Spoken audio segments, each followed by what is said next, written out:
ஒரு காலத்தில் இந்தியாவின் ஒரு அழகான சிறிய கிராமத்தில் ராயன் சிங் என்ற ஒரு செல்வந்த நில உரிமையாளர் வாழ்ந்து வந்தான்.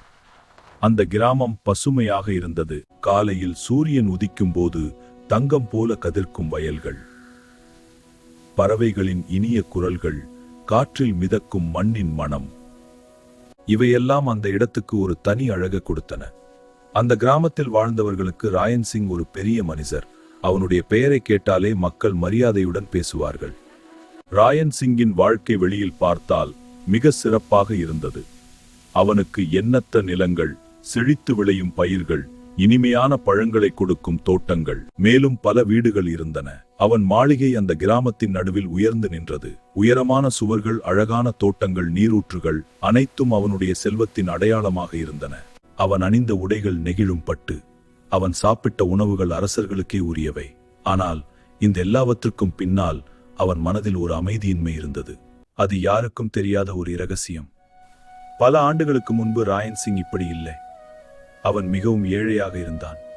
வாழ்க்கையில் ஒரு திசை இல்லாமல் அலைந்து கொண்டிருந்தான். அப்போது ஒரு வாழ்க்கையில் வந்தவர் மோகன். மோகன் ஒரு சாதாரண விவசாயி.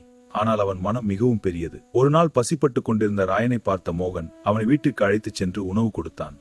அவனுக்கு தங்க இடம் கொடுத்தான். மேலும், நீ உன் வாழ்க்கையை மாற்ற வேண்டும், உன்னிடம் திறமை இருக்கிறது என்று ஊக்கமளித்தான். அந்த ஒரு உதவி ராயனின் வாழ்க்கையை மாற்றியது. மோகன் கொடுத்த சிறிய பணத்தை வைத்து ராயன் ஒரு சிறிய வியாபாரம் ஆரம்பித்தான். அவன் உழைத்தான், கஷ்டப்பட்டான், மெதுவாக அவன் முன்னேறினான். காலம் கடந்தது, அவன் செல்வந்தனானான். ஆனால் ஒரு விஷயம் மெதுவாக மாறியது.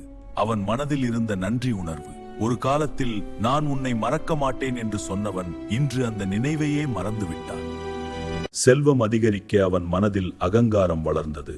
அவன் வாழ்க்கையில் பழைய நினைவுகளுக்கு இடமே இல்லை. அவன் தன்னை உருவாக்கிய மனிதனை மறந்துவிட்டான். மோகன் வாழ்க்கையில் சிரமங்களை சந்திக்க ஆரம்பித்தான்.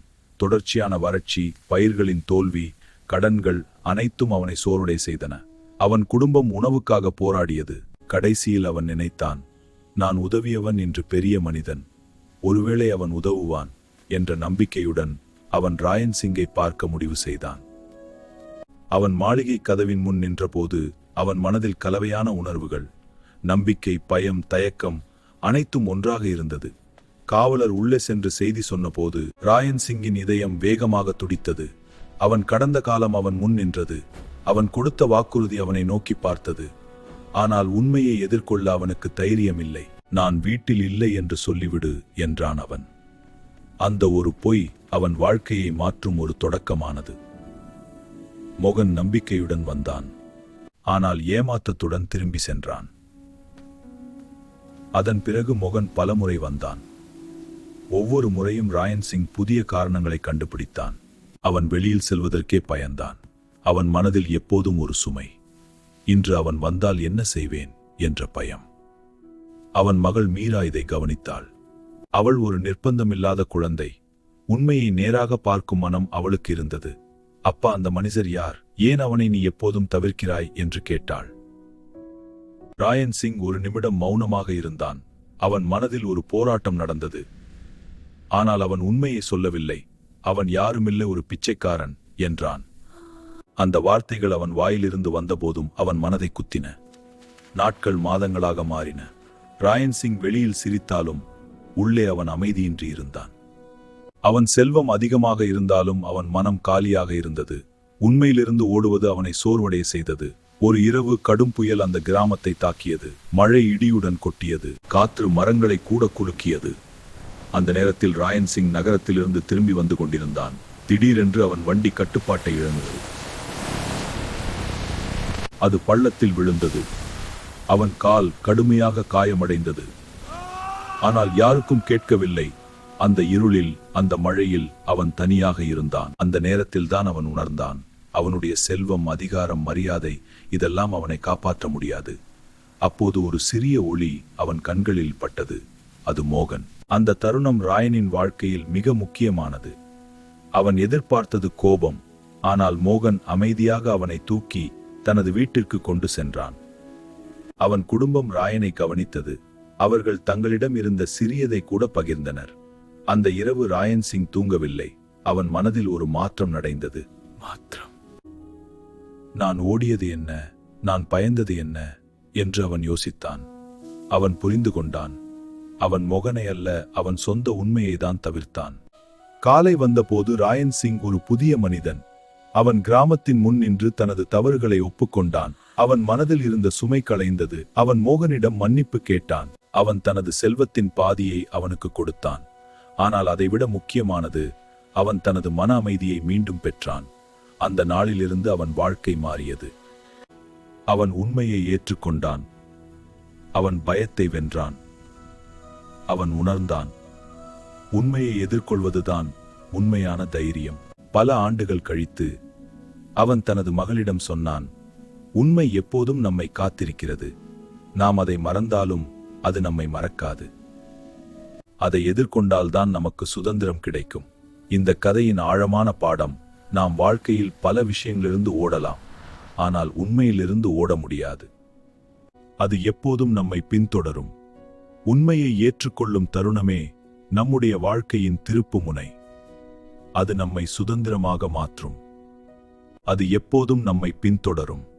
உண்மையை ஏற்றுக்கொள்ளும் தருணமே நம்முடைய வாழ்க்கையின் திருப்புமுனை. அது நம்மை சுதந்திரமாக மாற்றும். இந்த கதையின் முடிவில் இன்னும் ஒரு ஆழமான உண்மை இருக்கிறது. ராயன் சிங் தனது தவறை ஒப்புக்கொண்ட பிறகு அவன் வாழ்க்கை வெளிப்படையாக மட்டும் மாறவில்லை, அவன் உள்ளம் முழுவதும் மாறியது. முன்பு யார் பணக்காரர், யார் ஏழை என்று பிரித்து பார்த்தான். ஆனால் அந்த புயல் இரவுக்கு பிறகு அவன் மனிதர்களை மனத்தின் அடிப்படையில் பார்க்கத் தொடங்கினான். அவன் மோகனுடன் மட்டுமல்லாமல் கிராமத்தில் இருந்த பல ஏழை குடும்பங்களுடனும் நெருக்கமாக பழக ஆரம்பித்தான். அவன் அவர்களின் கஷ்டங்களை கேட்டு புரிந்து கொண்டான். முன்னால் உதவி செய்தாலும் அது ஒரு கடமை போல இருந்தது. ஆனால் இப்போது அவன் உதவி செய்தது மனதிலிருந்து வந்தது. அந்த உதவியில் அன்பும் உண்மையும் இருந்தது. அதனால் அந்த உதவி பல மடங்கு அர்த்தமுள்ளதாக மாறியது. மோகனும் ராயனின் மாற்றத்தை கவனித்தான். அவன் மனதில் எந்த கோபமும் இல்லை. ஏனெனில் அவன் புரிந்து கொண்டான், ஒரு மனிதன் தவறு செய்வது தவறு இல்லை, ஆனால் அந்த தவறை உணர்ந்து திருந்துவதுதான் பெரிய விஷயம். அந்த உணர்வு ராயனில் வந்ததை பார்த்தபோது அவன் மகிழ்ச்சி அடைந்தான்.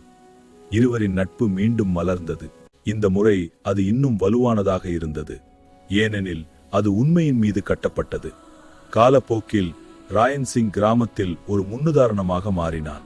மக்கள் அவனை பார்த்து ஒரு புதிய பாடம் கற்றுக்கொண்டார்கள். தவறு செய்தாலும் சரி, அதை ஒப்புக்கொள்ளும் தைரியம் இருந்தால் வாழ்க்கை மாறும் என்ற நம்பிக்கை அவர்களுக்குள் உருவானது. இளம் தலைமுறையினர் அவன் கதையை கேட்டு வளர்ந்தார்கள். வெற்றி என்பது பணம் மட்டுமல்ல, அது மன அமைதி மற்றும் நேர்மையுமாகும். ராயன் சிங் தனது வாழ்க்கையின் கடைசி ஆண்டுகளில் மிகவும் அமைதியாக வாழ்ந்தான். அவன் மனதில் எந்த சுமையும் இல்லை. அவன் இரவு தூங்கும்போது பயமின்றி தூங்கினான். ஏனெனில் அவன் ஓட வேண்டிய உண்மை எதுவும் இனி இல்லை. அவன் வாழ்க்கை ஒரு திறந்த புத்தகமாக மாறியது. அதில் எந்த பொய்யும் மறைப்பும் இல்லை. ஒரு நாள் அவன் மீராவை அருகில் அழைத்து மெதுவா சொன்னான், வாழ்க்கையில் நம்மை பெரியவர்களாக ஆக்குவது நம்முடைய செல்வம் அல்ல, நம்முடைய நேர்மை. எப்போதும் உண்மையை தேர்வு செய். அது சில நேரங்களில் கஷ்டமாக இருக்கும், அது உன்னை பயமுறுத்தும், ஆனால் அந்த பாதைதான் இறுதியில் உன்னை அமைதிக்கு கொண்டு செல்லும். மீரா அந்த வார்த்தைகளை மனதில் பதித்துக் கொண்டாள். அவள் வளர்ந்த பிறகு அவள் தனது தந்தையின் அந்த ஒரு பாடத்தை வாழ்க்கையில் கடைபிடித்தாள். அவள் எந்த சூழ்நிலையிலும் உண்மையை விட்டுக் கொடுக்கவில்லை. அவள் வாழ்க்கையும் அதனால் அழகாக அமைந்தது. இந்த கதை நமக்கு ஒரு மிக முக்கியமான உண்மையை நினைவூட்டுகிறது. வாழ்க்கையில் நாம் எவ்வளவு உயரம் சென்றாலும், எவ்வளவு வெற்றி அடைந்தாலும், நம்முடைய அடிப்படை மதிப்புகளை மறந்துவிட்டால் அந்த வெற்றி அர்த்தமற்றதாகிவிடும். நன்றி, நேர்மை, உண்மை, இந்த மூன்றும் வாழ்க்கையின் உண்மையான செல்வம். ஒவ்வொரு தவிர்ப்பும் ஒரு சங்கிலி.